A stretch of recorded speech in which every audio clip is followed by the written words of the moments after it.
Welcome, beloved friends, to a profound journey through the sacred texts of the Old Testament. Today, our focus turns to a book of immense significance and timeless wisdom, the Book of Deuteronomy. Imagine standing on the edge of a new beginning, gazing upon a promised land flowing with milk and honey.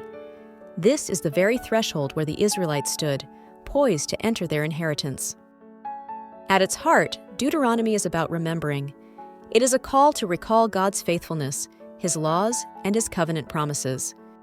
But here's the question: what happens when we forget the very foundation of our faith?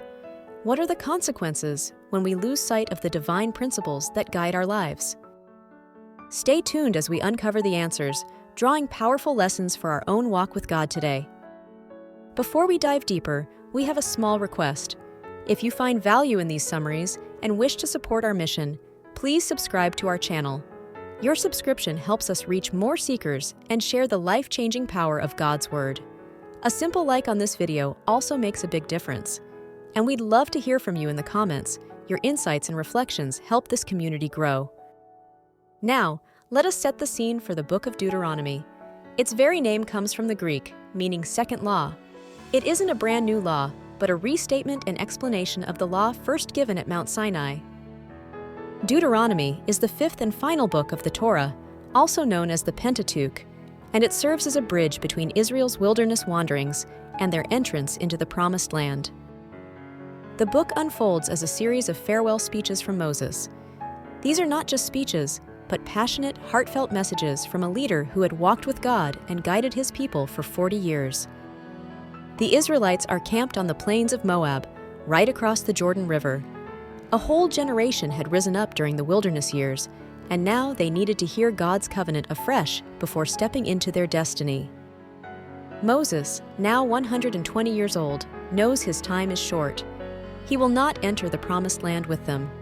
So with urgency and love, he reviews God's law, reminds them of his covenant, and prepares them for the life ahead. The structure of Deuteronomy reflects these powerful addresses. Moses begins by retelling Israel's journey from Egypt to the present moment. He recalls God's faithfulness: manna in the wilderness, water from the rock, guidance every step of the way. He then reaffirms the law, not as a burden, but as a divine blueprint for life.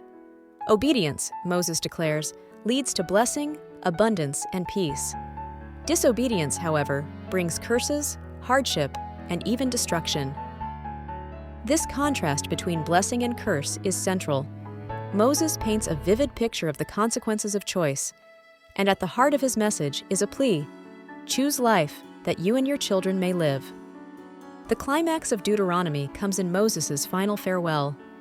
He blesses the tribes, speaks words of prophecy, and then commissions Joshua to lead God's people into their inheritance. Soon after, Moses departs this world, leaving behind a legacy of faith and obedience. So, what happens when we forget God's word? Deuteronomy makes it plain. Forgetting leads to wandering, to loss, and to brokenness. But remembering, holding God's truth close, leads to life, blessing, and purpose.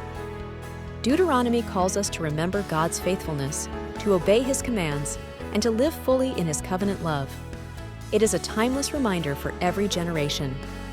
If this summary has blessed you, please subscribe, share with others, and like our contents.